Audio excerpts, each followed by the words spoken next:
Ini adalah rumah Raffi Danusanjaya, bocah 12 tahun yang menjadi korban pembunuhan mutilasi yang dilakukan oleh Khairul Anwar, pria berusia 26 tahun.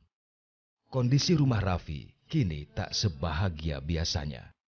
Suasana berduka dan kesedihan yang mendalam kini masih dirasakan keluarga besar Raffi Danusanjaya. Zubaidah, wanita yang melahirkan Raffi, hingga kini tak mampu menahan kesedihan atas kepergian putranya. Sedih, kesal, mungkin inilah yang dirasakan Zubaidah saat tim fakta berkunjung ke kediaman almarhum Raffi.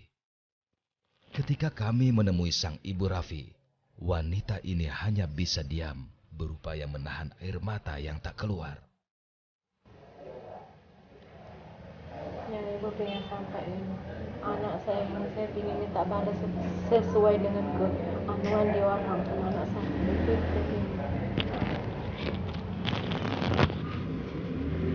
sehukumlah setimpal lah gimana sakitnya rasa anak saya itu. Mungkin juga saya minta anak itu harus sakit juga seperti lupa anak saya.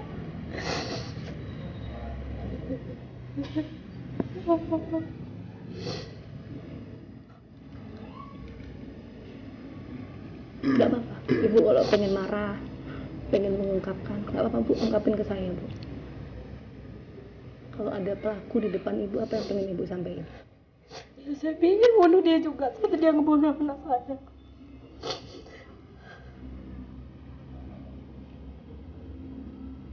Saya gak kuat ngelihat anak saya, gak kuat. Gimana dia orang merasa mengeluhkan anak saya itu juga saya pingin rasa kayak gitu dia orang. Pengen bu, sekarang ini ketemu pelaku bu. Pengen sampai dia orang gituin anak saya. Apa salah anak saya? Meskipun kini Raffi sudah tidak ada di sisinya, namun kerinduan Zubaidah akan tingkah laku anaknya masih dirasakannya hingga kini. Apa sih bu yang paling dikangenin bu? Pengen meluk dia, pengen sama dia. Pengen meluk dia, pengen melihat dia. Pengen ngelihat dia tingkah laku dia di rumah ini. Kepada kami, Zubaidah pun menceritakan bagaimana Kamis pagi itu Raffi meninggalkan rumahnya. Zubaidah tak menyangka jika ada berita yang mengabarkan kepada dirinya ketika sang putra telah tewas di area kebun durian. Itu anak ibu atau almarhum pergi kemana sih bu waktu pagi-pagi itu bu? Dia itu bangunnya jam 5 kurang seperempat. Ya udah bu, ya katanya, mana pisau?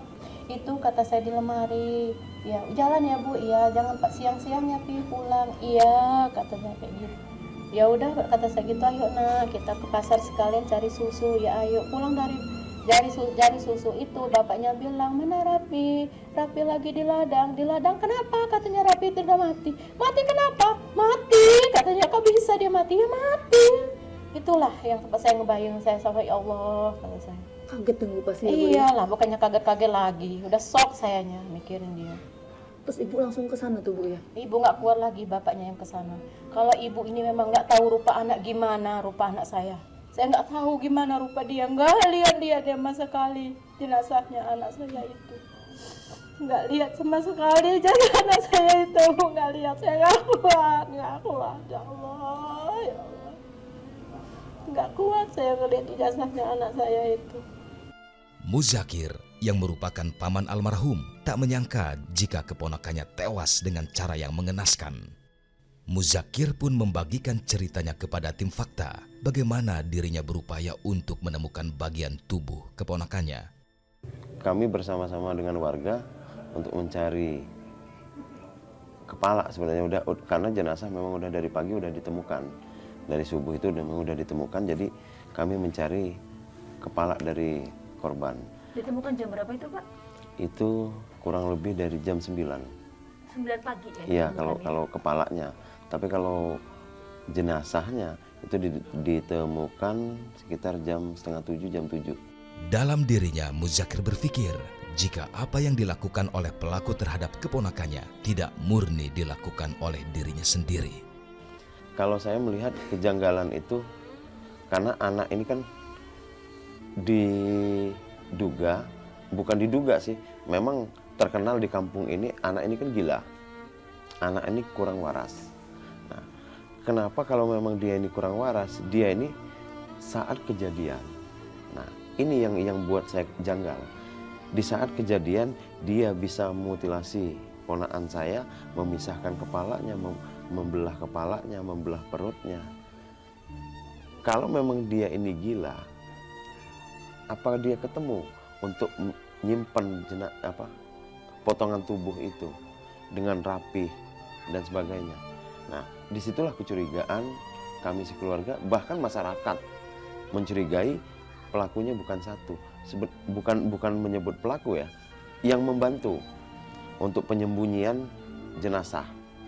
Kini, Zubaidah tidak lagi bisa merasakan pelukan hangat dari sang anak yang telah tiada. Zubaidah hanya bisa pasrah terhadap apa yang telah terjadi kepada putra kesayangannya. Pihak keluarga hanya bisa berharap jika pelaku bisa dihukum seberat-beratnya atas apa yang telah dirinya lakukan kepada Raffi Danu Sanjaya.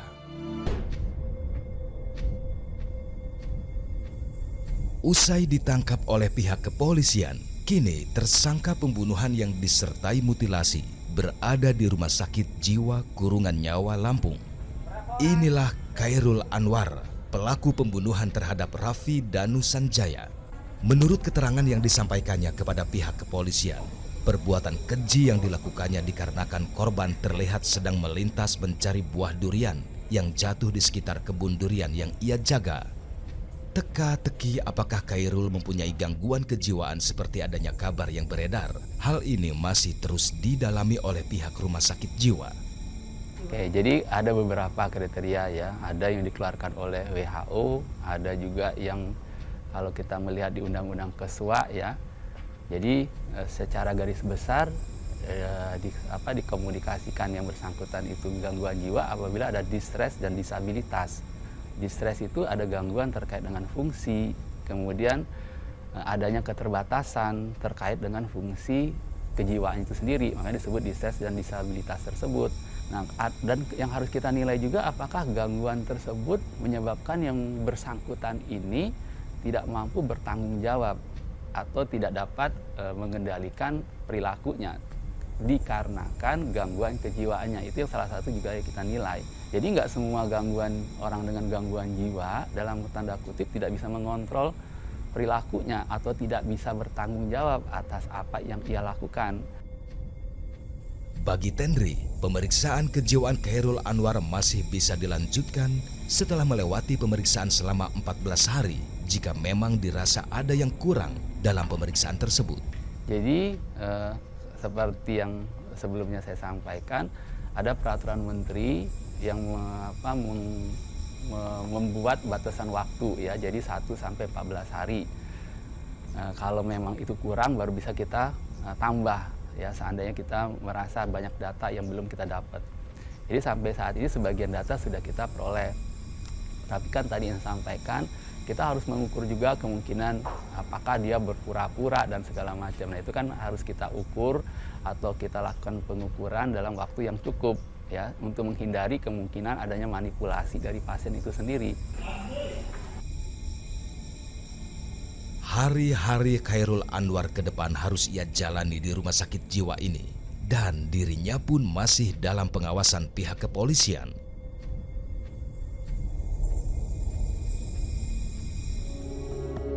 Hingga kini, kepolisian Resor Lampung Timur masih terus mendalami motif pelaku pembunuhan yang disertai mutilasi ini. Kapolres Lampung Timur, AKBP Zaki Nasution, mengklaim jika pelaku tidak mengalami gangguan jiwa dikarenakan sangat merespon dengan baik ketika dimintai keterangannya. Ya, kalau pada saat dimintai keterangan oleh penyidik, ya dia bisa menjawab, nyambung.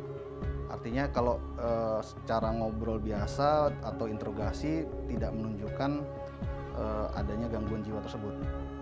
Makanya, tapi karena ada informasi dari masyarakat, nah kita merasa perlu untuk melakukan pemeriksaan.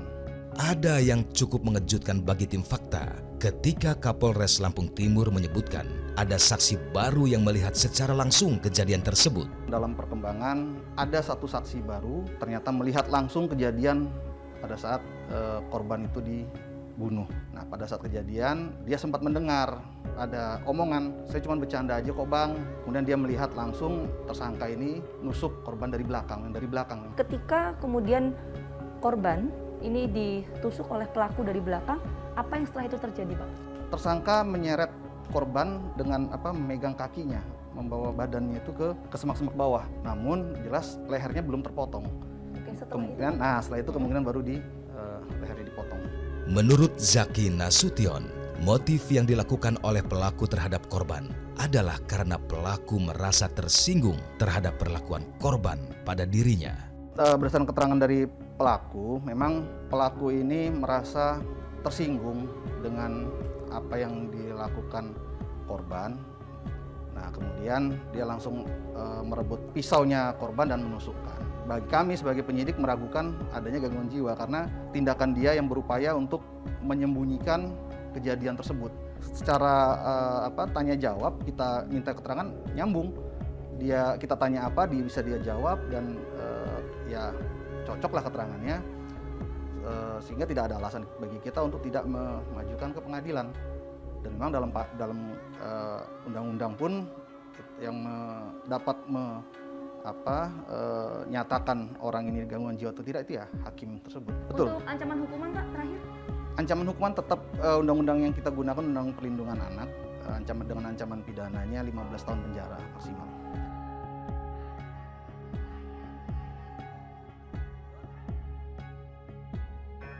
Miris dan prihatin. Inilah suasana kebatinan yang kami rasakan ketika meliput secara langsung peristiwa ini.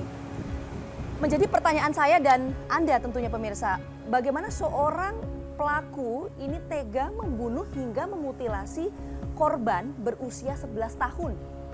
Apakah memang pelaku memiliki gangguan kejiwaan?